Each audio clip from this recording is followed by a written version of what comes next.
저 공중에 구름이 일어나며 큰 나팔이 울릴 때에 주 오셔서 세상을 심판해도 나의 영혼은 겁 없으리. 내 영혼 평안해. 내 영혼 평안해. 아멘. 오늘 본문 말씀은 룻기 2장 17절부터 23절까지입니다. 제가 가지고 있는 성경책으로서는 404장.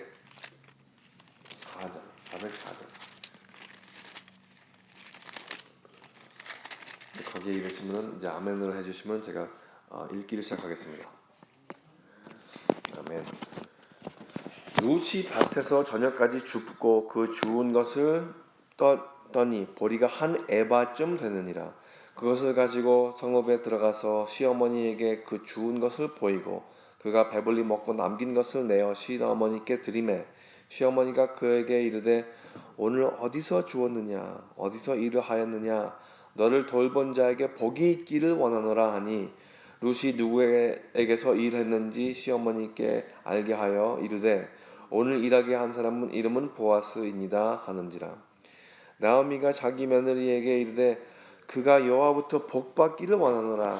그가 살아있는 자와 죽은 자에게 은혜 베풀기를 그치지 아니하도다 하고 나오미가 또 그에게 이르되 그 사람은 우리와 가까우니 우리 기업을 물을 자 중에 하나이니라 하니라. 모압 여인 룻이 이르되 그가 내게 또 이르기를 내 추수를 다 마치기까지는 너는 내 소년들에게 가까이 있으라 하더이다 하니 나오미가 며느리 룻에게 이르되 내 딸아 너는 그의 소년들과 함께 나가고 다른 밭에서 사람을 만나지 아니하는 것이 좋으느니라 하는지라. 이에 룻이 보아스의 소녀에게 가까이 있어서 보리 추수와 밀 추수를 마치기까지 이삭을 주우며 그의 시어머니와 함께 거주하니라. 아멘. 하나님 감사합니다. 오늘 새벽에도 우리를 일찍이 일깨워주시고 우리의 발걸음을 이 새벽 예배 자리로 인도해 주셔서 감사합니다. 오늘 하루도 말씀을 들을 때 살아계신 하나님의 음성을 우리가 들을 수 있게 해주시고 또 설교자가 온전히 성령님으로 인하여 하나님 살아계신 하나님의 그 마음을 온전히 전할 수 있도록 인도하여 주시옵소서. 이 모든 것을 주 예수님 이름을 받들어 기도드렸사옵나이다. 아멘. 할렐루야. 오늘도 새벽 예배 참여하신 성도 여러분 주님 이름으로 환영합니다. 화요일 날부터 시작된 그 룻기를 계속해서 공부함으로 오늘도 하나님께서 우리들에게 들려주시는 말씀을 듣겠습니다. 오늘 본문 말씀은 어제 룻이 보아스와 함께 만나서 저녁 식사까지 하고 집에 돌아와 보니 그 집으로 들어온 그 이삭을 주었던 게 꽤 많이 갖고 들어온 것으로 17절에서부터 기록이 되고 있습니다. 나오미와 함께 사는 곳에 가지고 들어온 것은 양이 한 에바라고 기록이 되어 있는데 그거를 이제 대략 계산을 해보면은 용량이 한 22리터, 즉 6갈론까지 돼서 매우 넉넉하게 가지고 왔다는 것입니다. 쌀을 한 푸대나 한 가마니는 아니지만 그래서 한 자루를 어느 정도 많이 채워가지고 온 거죠. 적어도 열흘 넘게 넉넉하게 가득한 식량을 가지고 왔습니다. 그런데 그 주소한 그 이삭만이 아니라 먹다가 남은 거 같이 이렇게 떡 같은 걸 먹지 않았습니까? 그 보아스하고 그것까지 같이 가지고 와가지고 어머니한테 바치는 거예요. 시어머니한테. 그랬더니 아주 경사가 났습니다. 아이고 이거 다 어디서 주워왔니? 누구의 밭에서 일을 하다 왔니?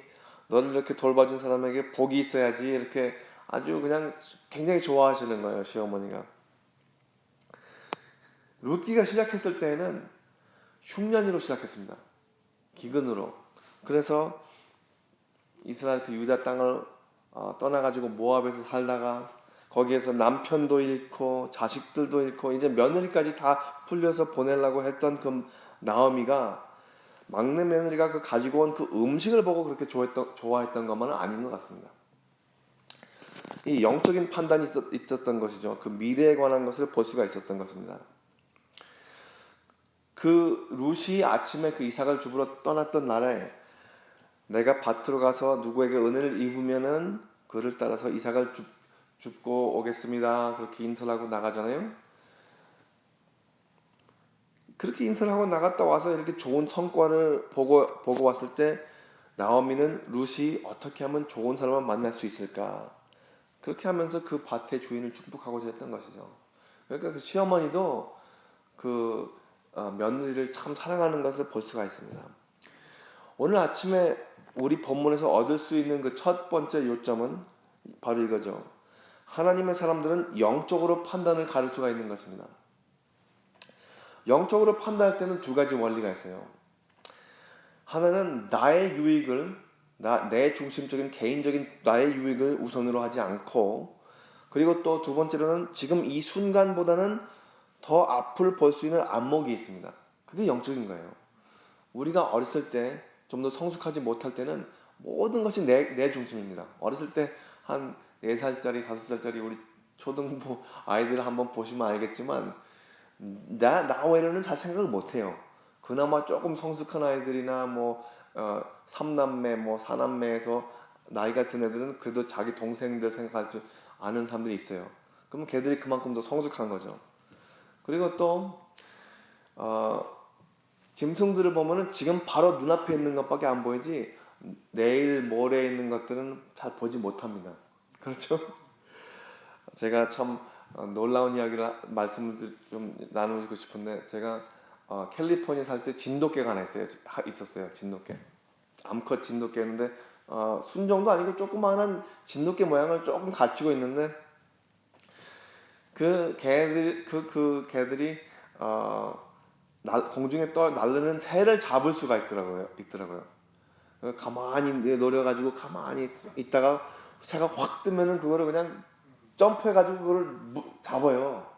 근데 그 개가 갖고 있던 특징이 그거를 그냥 거기서 뭐 잡아서 먹지 않습니다.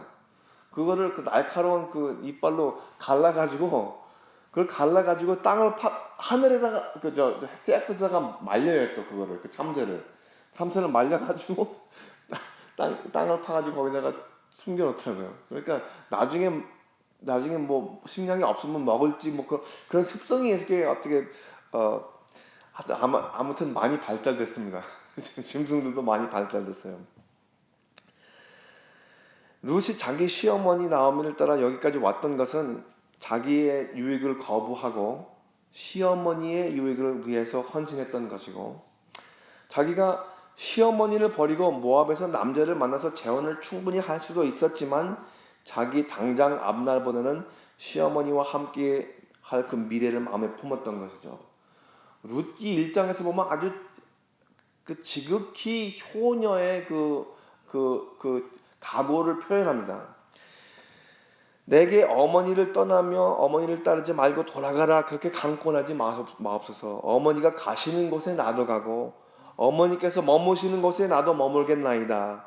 어머니의 백성이 나의 백성이 되고 어머니의 하나님이 나의 하나님이 되시리니 어머니께서 죽으시는 곳에서 나도 죽어 거기에 묻힐 것이라. 만일 내가 죽는 일 외에 어머니를 떠난다면은 여호와께서 내게 벌을 내리시고 더 내리시기를 원하나이다 하는지라. 그런 진념이 있어야지. 그런 진념이 있어야지. 그래 어디서라도 그 은혜를 인정을 받겠죠. 그렇죠? 그렇게 충성하는 며느리를 시어머니가 얼마나 예뻐했겠습니까? 예?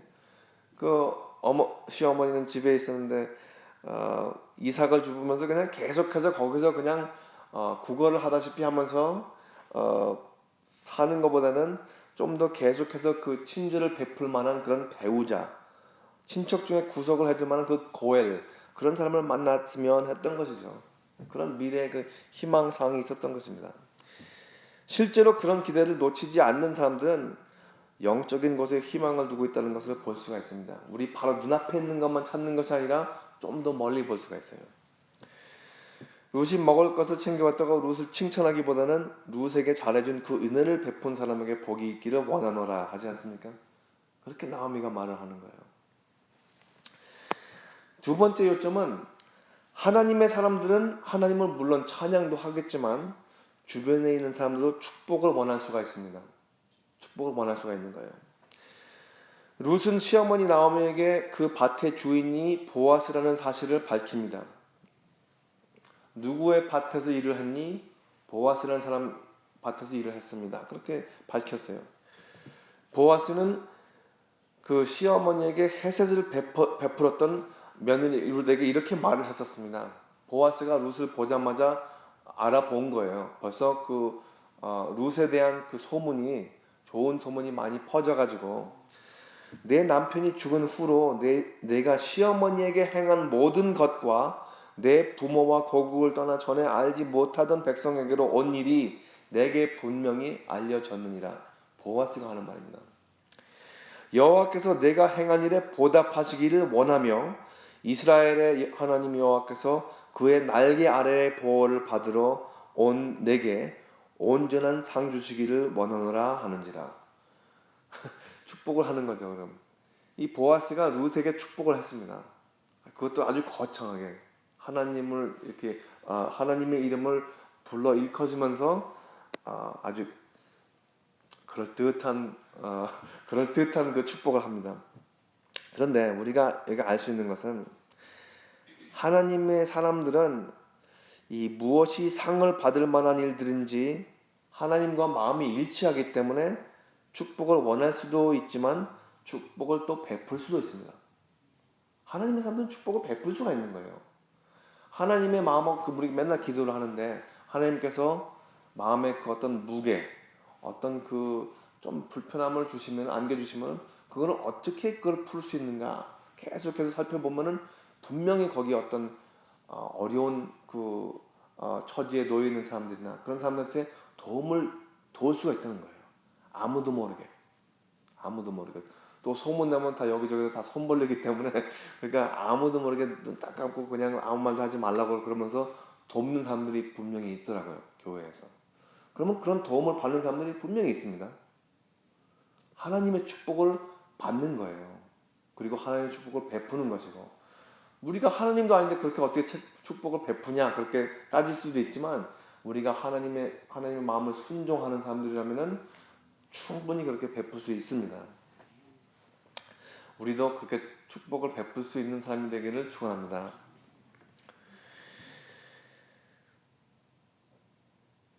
아주 어려운 지경에 정말로 열심히 살고자 하는 사람들에게 자그마한 기회가 주어지기만 해도 그 근면을 바탕으로 생명력이 그냥 일어나는 것을 볼 수가 있습니다.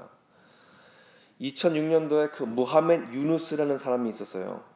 방글라데시 세계에서 가장 가난하기로 손꼽히는 그 방글라데시라는 나라에서 이 소액 금융, 마이크로 파이낸스, 자그마한 돈을 이렇게 빌려주면서 그 마을에 있는 사람들에게 기업을 주는 거예요. 일을 할 기회를 줘가지고 사람들을 빈곤에서 건지는 그런 많은 공로로 노벨 수상을 받았습니다. 2006년도에. 그것도 큰 액수를 한꺼번에 빌려주는 게 아니라 자그마한 액수를 해가지고 조금씩 갚아게 하면서 국가의 경제력을 변화시키는 아주 큰 일을 했던 것이죠. 그렇게 남을 위해서 생각을 할 수 있다는 것은 그것 자체가 하나님의 축복이라고 저는 믿습니다. 반대로 나오미는 보아스를 칭찬하면서 그가 축복을 받기를 원하노라 그렇게 칭찬을 하는 걸 들을 수가 있습니다. 그가 여호와로부터 복 받기를 원하노라. 그가 살아있는 자와 죽은 자에게 은혜 베풀기를 그치지 아니하도다 하고 나오미가 또 그에게 이르되 그 사람은 우리와 가까우니 우리 기업을 물을 자 중에 하나이니라 하니라. 우리가 축복을 한다고 했을 때 마치 무슨 능력자처럼 좋은 일이 일어나게끔 그런 무슨 힘이 있는 게 아니잖아요. 그런데 아주 간단한 게 있습니다.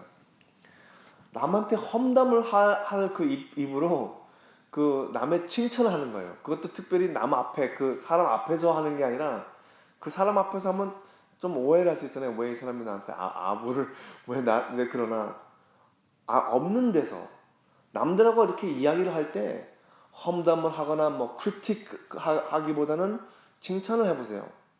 그것은 억지로 뭐 구목사가 그렇게 하라고 해서 하는 게 아니라 생각을 해보는 거예요. 그 사람의 그 온전한 그 appreciation, 그 사람이 이런 좋은 특징을 갖고 있는데 그것을 자꾸 돋구어서 일세우면은 그 사람의 평판이 좋아지잖아요. 그것만큼 더 좋은 축복이 없습니다. 어디 가거나 사업들이 잘 되는 사업들은 광고를 많이 때려가지고 되는 게 아니라 입소문으로 되는 거예요. 저 사람은 참 좋은 사람이다. 저 사람은 참 좋은 집사다. 그렇게 이런 좋은 점들을 이렇게 지적해가면서 칭찬하면은 그것만큼 더 좋은 축복이 없으리라 믿습니다. 오늘 우리 새벽 예배에 참석하시는 우리 성도 여러분께서는 주변에 있는 사람들을 축복할 수 있는 그런 권능을 가지시기를 축원합니다. 여기서 기업을 물을 자 중에 하나라 할 때는 친척 중에 매우 어려운 사정에 놓여 있을 때 건져줄 도리를 할 수 있는 존재라는 것이죠. 보아스가 그 프로파일 맞습니다. 룻이 이렇게 나오미에게 보고합니다. 그가 내게 또 이르기를 내가 추수를 다 마치기까지 너는 내 소년들에게 가까이 있으라 하더이다. 보아스가 벌써 임자가 된 거예요. 그래가지고 다른 데 가지 말고 나의 밭에 와가지고 이삭을 주부라. 그 말을 듣자마자 나오미는 이런 다음과 같이 이렇게 조언을 합니다. 내 딸아, 너는 그의 소녀와 함께 나가고 다른 밭에서 사람을 만나지 아니하는 것이 좋으니라 하는지라. 그러니까 시어머니니까 이제 그 말 그대로 하라. 그걸 말 그대로 하라. 세 번째 요점은 하나님의 사람들은 조언을 받을 만한 순종의 자세가 잡혀 있습니다. 이에 룻이 보아스의 소녀들에게 가까이 있어서 보리의 추수와 밀 추수를 마치기까지 이삭을 주며 그의 시어머니와 함께 거주하니라. 시어머니가 하는 게 좋겠다라는 대로 그대로 하는 거예요. 룻이.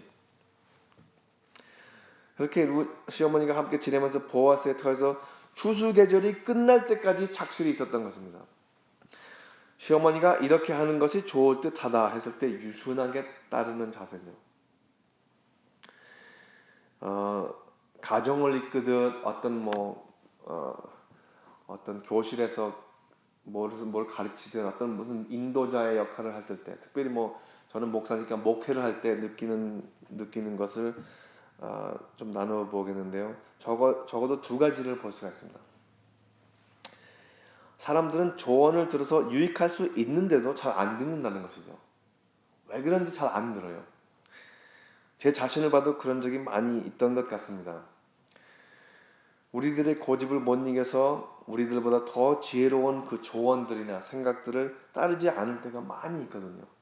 주변에서 다들 그렇게 하라고 하는데 나는 내가 이렇게 해볼 거야. 그러면서 그냥 독불장군으로 나가면서 다칠 때가 또 많이 있습니다. 그런데 군말 없이 묵묵히 순종하는 사람들을 보면은 이게 두 번째예요. 그 사람들은 언제 가도 형통을 만나는 걸 볼 수가 있어요. 계속해서 그냥 일이 안 풀리고 꼬이고 그렇게 보이다가도 언젠가 한번 대박이 터지면 또 크게 터지더라고요. 그런 원리를 우리가 볼 수가 있어야 되는 거예요.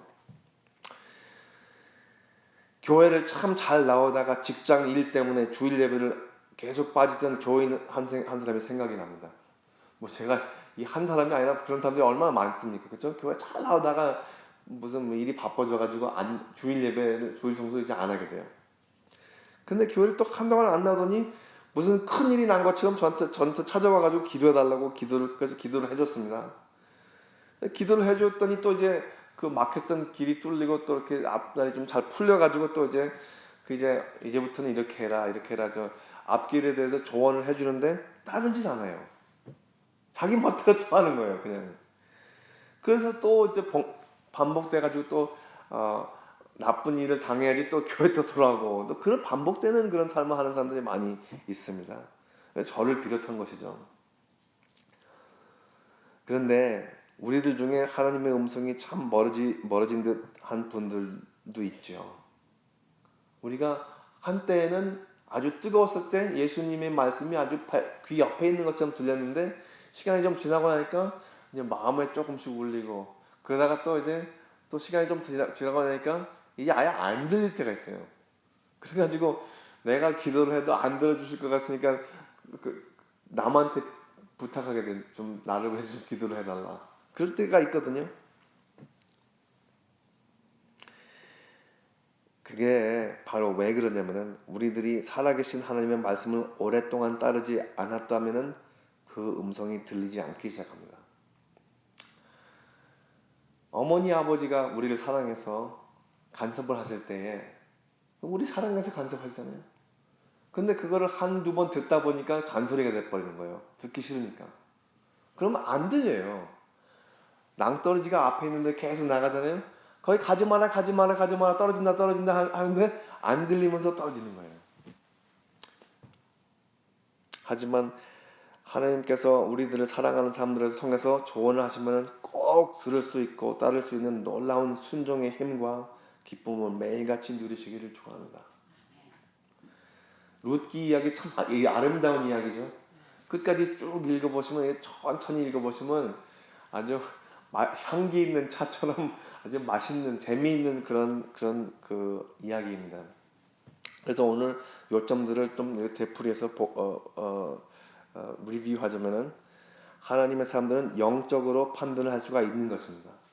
지금 바로 눈앞에 있는 것만 아니라 좀 더 멀리 보시는 그 안목, 나의 유익만 구하는 것이 아니라 내 주변에 있는 사람들의 유익, 나의 교회를 위한 유익을 계속해서 추구하시고 또 하나님의 사람들은 하나님을 찬양도 하지만 주변에 있는 사람들 축복을 원할 수가 있는 것만이 아니라 축복을 베풀 수도 있습니다. 축복을 원하는 그런 기도도 하지만 하나님께서 그 사람 축복해줘라 그렇게 명령을 지시하시면은 그거를 따를 수 있는 그런 순종력이 있는 것이죠.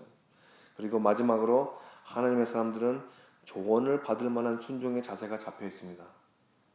좋은 충고를 들었으면은 그걸 갖고 뭐 그렇게 오래 생각할 필요가 없어서 그냥 바로 순종으로 그것을 행동으로 이어져 나가는 그런 지혜가 우리에게 잡히기를 주님의 이름으로 축원합니다. 기도하시겠습니다. 할렐루야 감사합니다. 오늘 룻기에 있는 그 아름다운 이야기를 통해서 하나님의 헤셋 사랑이 무엇인지 알게 되고 또 우리가 하나님께 우리가 아뢰는 모든 문제들을 우리가 우리 스스로 하나님의 그 헤셋으로 베풀 수 있다는 것을 우리가 알게 됐습니다. 하나님 우리 고집을 주장하지 않고 하나님의 펼쳐주시는 그 길을 우리가 택하기를 원합니다. 주변에 있는 사람들이 좋은 조언해줄 때 그것을 우리가 솔깃하게 들어서 행동으로 옮길 수 있도록 하나님께서 그 힘을 주시고 또 거기에 관한 분별력을 우리에게 허락하여 주시옵소서. 여기 모여있는 모든 성도님들 바쁜 와중에도 일이 많이 쌓여있을 때도 그 하나님께서 들려주시는 음성을 놓치지 않게 그 마음의 터전을 비춰주시옵소서. 하나님 감사합니다. 지금 출타 중이신 우리 김지영 목사님 네 분 그리고 가족이 온전히 돌아올 수 있도록 그 발걸음을 지켜주시고 또 우리가 지금 계속해서 같이 함께 예배를 드리는 동안 크나큰 변화가 우리 마음에 이루어져서 우리 교회가 하나님의 선교에 입각해서 큰 일을 이룰 수 있는 그 노벨수상을 받은 자와 같은 좋은 일들을 할 수 있는 하나님의 영광을 위해서 헌신하고 우리의 삶을 바칠 수 있는 그런 교회가 될 수 있도록 하나님께서 그 방향을 잡아주시고 우리에게 변화를 허락하여 주시옵소서. 이 모든 것을 우리 주 예수 그리스도의 이름을 받들어 기도드렸사옵나이다. 아멘. 하늘에 계신 우리 아버지여 이름이 거룩히 여김을 받으시오며 나라가 임하시오며 뜻이 하늘에서 이루어진 것 같이 땅에서도 이루어지이다. 오늘 우리에게 일용할 양식을 주시옵고 우리가 우리에게 죄 지은 자를 사하여 준 것 같이 우리 죄를 사하여 주시옵고 우리를 시험에 들게 하지 마시옵고 다만 악에서 구하시옵소서. 나라와 권세와 영광이 아버지께 영원히 있사옵나이다. 아멘. 자유롭게 기도하시다가 오늘도 삶의 터전에서 큰 승리를 보시기를 축원합니다.